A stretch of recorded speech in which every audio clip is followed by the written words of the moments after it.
the psychiatrist Dr. Shivan Mahabir on with us. Good morning to you. How are you? Hi, good morning, Vidya. Good morning to you, listeners. I'm doing well, thanks.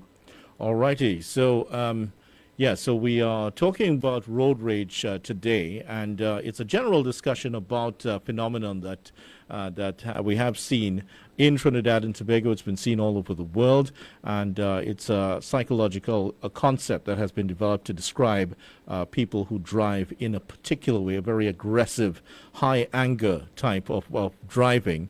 And we've had some cases recently where this type of discussion has come in place. There was a highly publicized accident a few days ago. We also had the police commissioner talking about people racing home at the end of the day to try to beat the curfew. And in general, I mean, when we go around Trinidad and Tobago, I'm looking at the traffic right now, and you're seeing some aggressive driving taking place right in front of us.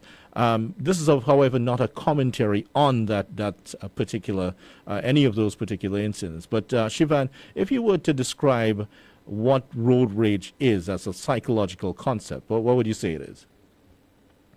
Well, road rage refers to violent acts while driving. So it may mean that the person is driving and tailgating, cutting in and out of the lane. Sometimes they will actually curse at other people on the road. They may flash their lights, excessively, pump the horn excessively if they feel others are not driving the way that they approve of. So it's basically a lot of anger and aggression occurring while a person is driving. Yeah, those are the signs and symptoms. Just repeat one or two of those, because I think people might be listening and thinking, wait a minute, I do some of that, don't I? Right. And studies have shown that a lot of drivers actually undertake some or all of these actions, and they don't really consider it that they themselves are being aggressive. Why? So some of the, some of the signs are people who are, speeding, for one, tailgating, as we say, coming close to the bumper of the car in front of us, flashing lights excessively, popping the horn excessively, getting into verbal confrontation, making obscene gestures to other drivers. These are all some of the habits and behaviors that we are looking at when we look at road rage. Right. Yeah, it's a very, very interesting topic, and the police commissioner would have talked about people who, at the end of the day, are trying to race home to beat the curfew. That may not necessarily be road rage, just trying to avoid a fine, but there is something in it also, because, I know that you tend to work, you might work late sometimes, and you have to get in before the curfew. You've observed this type of behavior yourself. Oh, yes, just over the weekend as I was driving home, there were some people on the highway who, driving very close to others, cutting in and out of the lane. It was actually quite worrying, because you never know if they're able to keep control of their car, and you never know what problems they're going to cause for themselves or for the other innocent drivers on the road.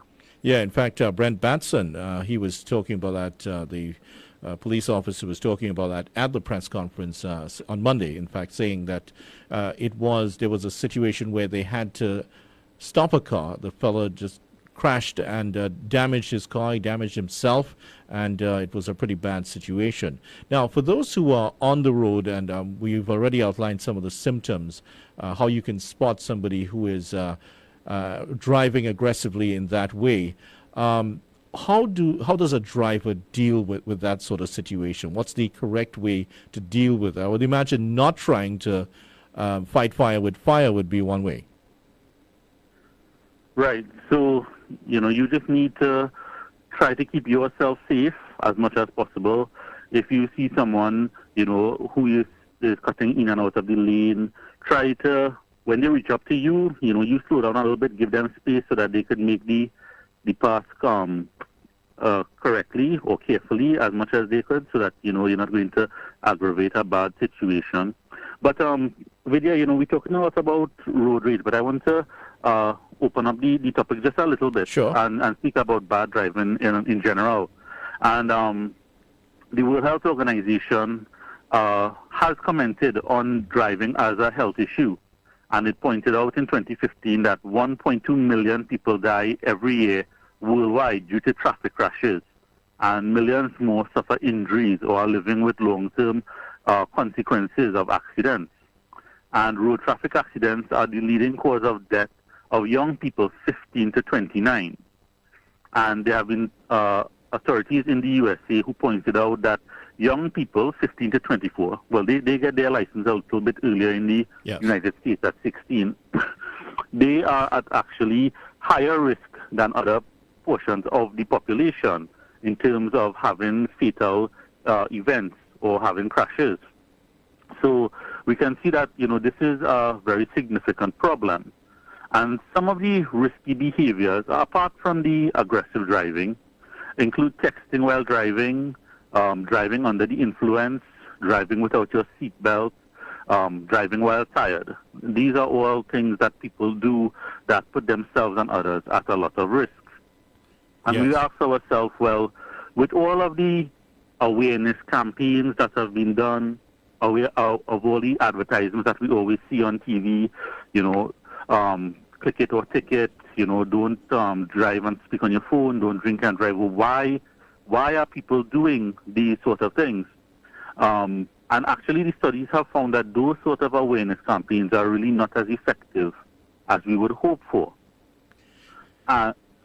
Go ahead. No, very, very true indeed in terms of that. I mean, it just reminds me of there are so many advertising campaigns of why you should not smoke, yet people smoke anyway. And the interesting thing is, Dr. Mahabir, is that you ask a smoker about about reasons why you shouldn't smoke, and they can tell you every stat why they shouldn't, yet they still do it. A very interesting aspect of human behavior.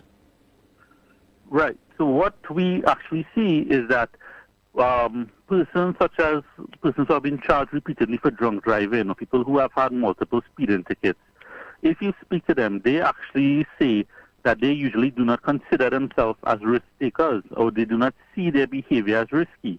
And if they do not see themselves as being risky, then they will not see any need for them to change. And to take it a little bit deeper into the conversation, when we spoke to these persons, or when the researchers spoke to these persons, what we found was that they had their executive functioning. Your executive functioning is your higher order thinking, your ability to plan, your ability to understand the consequences of actions. They actually were not able to do that. They had less impulse control, so that they would speed more, text more. They also had less strategic planning skills. So, they didn't understand, well, I need to put on my seatbelt because it will save my life. So at the very level of the brain and at the level of their intelligence sometimes, there is actually factors affecting that, which is why they do not take on these messages as other people might. Yeah, roughly what Freud would have called the superego taking control of everything there. At the heart of it, is it a need for control why people try to almost possess the lane that they're in?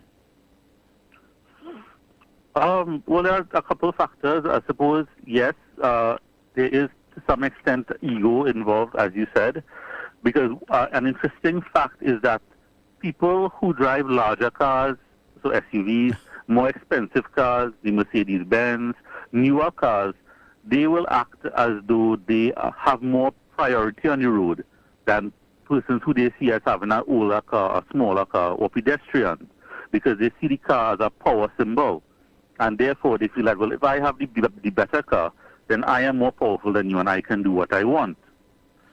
Additionally, because they're inside a car, and especially if that car has tinted windows, they sort of feel anonymous and protected, so that the way that they would behave in the car is oftentimes different to how they would behave if you met them person to person, stand up in the line at the grocery store, because the car gives them that sense of power and protection and invincibility. Yes, it certainly does. And don't forget, we're speaking to Dr. Shivan Mahabir. We're talking about aggressive driving and going in